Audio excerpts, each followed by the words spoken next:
ভারতের প্রধানমন্ত্রী মিস্টার নরেন্দ্র মোদী তিনি আমেরিকা সফর করেছেন এবং একই সঙ্গে তিনি ফ্রান্সও সফর করেছেন। দুটো সফরের বহুমুখী তাৎপর্যতা রয়েছে। প্রথম তাৎপর্যতা হলো তিনি ফ্রান্সে গিয়েছেন, ফ্রান্সের সঙ্গে সাম্প্রতিক সময়ে ভারতের ব্যবসা বাণিজ্য যেভাবে বৃদ্ধি পেয়েছে, একইভাবে যিনি এখন ফ্রান্সের প্রেসিডেন্ট রয়েছেন ইমানুয়েল ম্যাক্রো, তিনি মিস্টার নরেন্দ্র মোদীর অত্যন্ত ঘনিষ্ঠ বন্ধু এবং তাকে ফ্রান্সের যে প্রেসিডেন্টের বাসভবন এলিসি প্রাসাদ, সেখানে নরেন্দ্র মোদীকে যে ঐতিহাসিক সংবর্ধনা দিয়েছে, সেই সংবর্ধনার ইতিহাস নিকট অতীতে নেই। প্রাসাদে নিয়ে নিমন্ত্রণ করে ইন্ডিভিজুয়ালি এককভাবে যে সম্মান ফ্রান্সের মতো একটি শক্তিশালী রাষ্ট্র নরেন্দ্র মোদীকে দিলেন, এটি নিকট অতীতে আমি অন্তত দেখিনি 20-25 বছরে।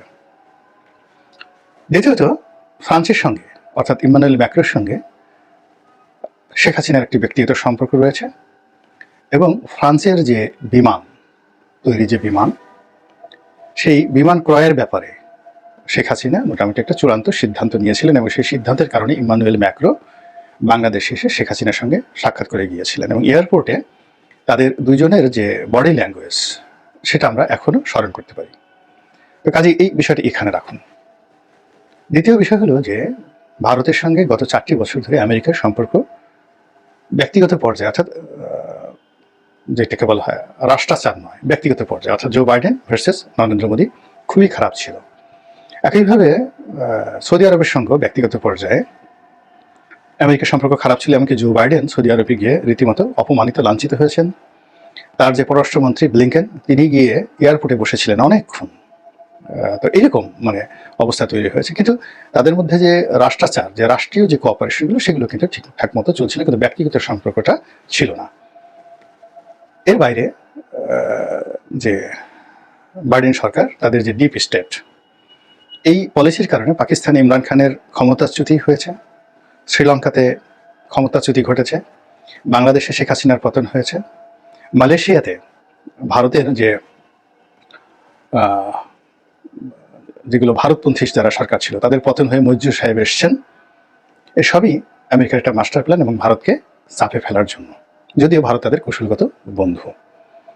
তো এই সকল বিপত্তি কাটিয়ে ওঠার জন্য তারা অধীর আগ্রহ অপেক্ষা করছিল আমেরিকার শাসন ক্ষমতায় এই ডেমোক্র্যাটদের পতন হোক, এবং এজন্য মিস্টার নরেন্দ্র মোদী তার যে অর্থনৈতিক সাম্রাজ্য রয়েছে, আদানি গ্রুপ, আম্বানি গ্রুপ, এবং তাদের সহযোগী যারা রয়েছে দেশের বাইরে, যেমন হিন্দুজা পরিবার রয়েছে, অন্যান্য যারা এই সকল রাজনৈতিক ক্ষেত্রে অঢেল অর্থ বিনিয়োগ করে এবং ভারতীয় বংশোদ্ভূত লোকদেরকে মার্কিন যুক্তরাষ্ট্রের রাষ্ট্র ক্ষমতায় পৌঁছানোর জন্য বিলিয়ন বিলিয়ন ডলার খরচ করে। আপনি চিন্তা করুন যে ডোনাল্ড লুয়ের জায়গায় যাকে দেওয়া হয়েছে, তিনি একজন ভারতীয়। তুলসী গ্যাবার্ডের কথা আপনারা সবাই জানেন। তো এর পিছনে ভারতের একটা দীর্ঘমেয়াদী পরিকল্পনা থাকে এবং সেই কাজ করে কিন্তু তারা সফল হয়েছে। এবং সফল হওয়ার পরে মিস্টার ডোনাল্ড ট্রাম্প, যিনি আওয়ামী লীগের প্রতি সহানুভূতিশীল, শেখ হাসিনার সাথে ব্যক্তিগত সম্পর্ক এবং নরেন্দ্র মোদীর সাথে, পুতিনের সাথে একেবারে নকুলের যে উল্টো, আম দুধের মতো সম্পর্ক, তো সেই বন্ধুর সঙ্গে তিনি সাক্ষাৎ করতে গেছেন এবং সেখানে নজিরবিহীন তাকে সংবর্ধনা দেওয়া হয়েছে।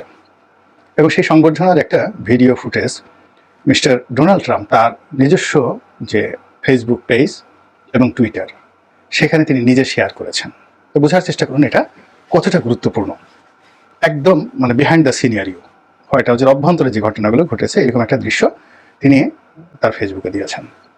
তো এই সকল দৃশ্যের পাশাপাশি একটা সংবাদ সম্মেলন, সেটাও একটা ব্যতিক্রমধর্মী সংবাদ সম্মেলন। সেই সংবাদ সম্মেলনে ভারতীয় একজন সাংবাদিকের প্রশ্নের জবাবে মিস্টার ট্রাম্প যে কথাগুলো বলেছেন, সেই কথার সাদামাটা উত্তর হলো যে বাংলাদেশের বিষয়টি আমি প্রধানমন্ত্রী নরেন্দ্র মোদীর হাতে ছেড়ে দিলাম। এর কারণ হলো তিনি বাংলাদেশের বিষয়টি জানেন এবং দিল্লি গত 100 বছর ধরে, মোর দেন 100 ইয়ার্স ধরে, এই বাংলাদেশ এবং অন্যান্য অঞ্চলের, ওই অঞ্চলে যে রাজনীতি, তাদের ক্ষমতার পট পরিবর্তন, ডিপ স্টেট তৈরি করা, এই সমস্ত বিষয়ে তাদের স্টাডি রয়েছে, অভ্যাস এবং তারা জানেন। একেবারে সত্য কথা। তো এই কথা নিয়ে আমাদের বাংলাদেশে যারা লোকজন আছেন মোদী বিরোধী, শেখ হাসিনা বিরোধী, তাদের বক্তব্য হলো একেবারে মোদীকে বাস দিয়ে দেওয়া হয়েছে। দাদা গিয়েছিলেন যেভাবে বড় আশা করি, বড় গলা নিয়ে, যেখানে সরাসরি তিনি একেবারে শেখ হাসিনার মতো স্পষ্ট ভাষায় বলবেন যে আমি এটা করবো, ওটা করবো, হ্যাং করবো, ত্যাং করবো, কিন্তু বাস্তবে তিনি একেবারে মোদির গালে থাপ্পড় মেরে দিলেন। তো এই আমরা বলছি। আবার অন্যদিকে আওয়ামী লীগের যারা লোকজন আছে তাদের মধ্যে রীতিমতো উল্লাস তৈরি হয়েছে। এবং আপনি যদি ভারতীয় পত্রপত্রিকা, যারা ইউটিউবার রয়েছে এবং সোশ্যাল ইনফ্লুয়েন্সার রয়েছে, আমি দৈনিক 3টি ভিডিও করি। তা আমি 3টি ভিডিও করি, গড়ে এই 3টি ভিডিও 24 ঘন্টায় 8 থেকে 9 লাখ লোক দেখে। অন অ্যাভারেজে মাসে 1 কোটি থেকে 1.5 কোটি লোক আমার এই চ্যানেলে দর্শক, গত 1 বছর ধরে অন অ্যাভারেজে। কিন্তু যেখানে মাসে আমার 1 কোটি থেকে 1.5 কোটি, ভারতের এরকম অনেক জনপ্রিয় ইউটিউবার রয়েছেন যাদের এক একটা ভিডিওতে 1 মিলিয়ন ভিউ হয়।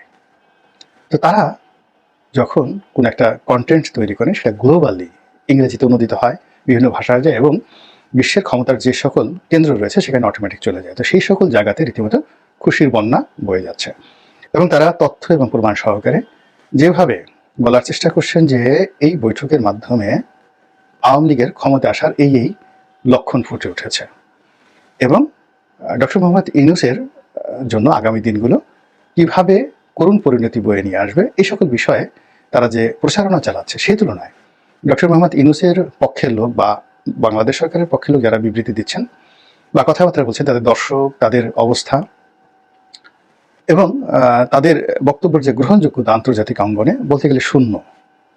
এখন আমার বক্তব্য কয়জন শুনেন আমি বলতে পারবো না, বা এই বক্তব্যের যে কোয়ালিটিটা এটা ট্রেন্ডিং হয় ইউটিউবের মাধ্যমে, সেটা ইউটিউব কিভাবে এটাকে ট্রেন্ড করছে এটা ইউটিউব বলতে পারবে।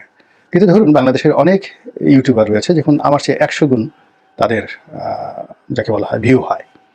আমি একটা কন্টেন্ট যদি 1 লাখ হয়, তাদের হয়ে যায় 10 লাখ। আমি যদি মাসে 3টা ভিডিও, দৈনিক 3টা ভিডিও করি, তারা ওইভাবে 3টা ভিডিও করলে তাদের 30 লাখ হয়ে যায়। তো কিন্তু ইউটিউব ট্রেন্ডিংয়ে দেখা গেল যে তাদের যে কন্টেন্ট, সেই কন্টেন্টের যে ভ্যালু এটি যাকে বলা হয় আমার চাইতে 100 গুণ নিম্ন পর্যায়ের। অনেকে বিজ্ঞাপনই দেয় না। এবং এই ট্রেন্ডিংয়ের ফলে কি হচ্ছে, যে সকল কৌশলগত জায়গাতে এই অটোমেটিক্যালি স্বয়ংক্রিয়ভাবে ইউটিউবের ভিডিওগুলো সিদ্ধান্ত গ্রহণ করার ক্ষেত্রে জাতিসংঘ থেকে শুরু করে বিশ্বের সকল জায়গাতে, সেই সকল জায়গাতে যেভাবে চলে যায় অটোমেটিক স্বয়ংক্রিয়ভাবে, সেইভাবে ওই যে যাদের প্রচুর ভিউ হয় তাদের কন্টেন্টগুলো কিন্তু যায় না। অনেক ধর্মপ্রচারক আছেন যারা একটা স্ট্যাটাস দিলে মুহূর্তের মধ্যে 4 লাখ 5 লাখ লাইক হয়ে যায় 1 ঘন্টা 1.5 ঘন্টাতে, কিন্তু ফেসবুকের ট্রেন্ডিংয়ে তারা ওই গুরুত্বপূর্ণ জায়গাতে পড়ে না। আবার দেখা গেল যে একজন গুরুত্বপূর্ণ ব্যক্তি যিনি একটা ফেসবুকে স্ট্যাটাস দিলে সেই সারাদিন বসে 100টা লাইক আসে, কিন্তু সেই লাইকটি ট্রেন্ডিংয়ের কারণে, ইউটিউবের ট্রেন্ডিংয়ের কারণে, ফেসবুকের ট্রেন্ডিংয়ের কারণে মুহূর্তের মধ্যে সেটা হোয়াইট হাউসে কিন্তু চলে যায়। আমি নিজে এখানে অবাক হয়ে গেলাম যে আমার যে দর্শক এবং আমার যে রেভিনিউ এখান থেকে আসে তার বেশিরভাগ আসে ইসরায়েল থেকে। এখন আমি নিজে অবাক হয়ে যাই যে ইসরায়েলের লোকজন আমার কথা কিভাবে শুনে, কেন শুনে, তারা বাংলাদেশের ব্যাপারে ইন্টারেস্ট কেন। এর মূল ব্যাপার হলো যে ওখানে যে সার্চ ইঞ্জিনগুলো রয়েছে যারা এগুলো রেকর্ড করে, পর্যালোচনা করে, সেখানে 24 আওয়ার মানে 24 ঘন্টা দেখা গেল বাংলাদেশের যাদের কন্টেন্টকে তারা কপি করে এবং সেগুলোকে নিয়ে তার বিচার বিশ্লেষণ করে, তাদের মধ্যে হয়তো আমার ভিডিও আছে, না সেটা আদারওয়াইজ এই যে আমার এই বক্তব্যগুলো তারা মানে ওখান থেকে আমার কেন রেভিনিউ আসবে, ইসরায়েল থেকে কেন রেভিনিউ আসবে, হাইয়েস্ট রেভিনিউ, তারপর দ্বিতীয় আমার রেভিনিউ আসে আমেরিকা থেকে।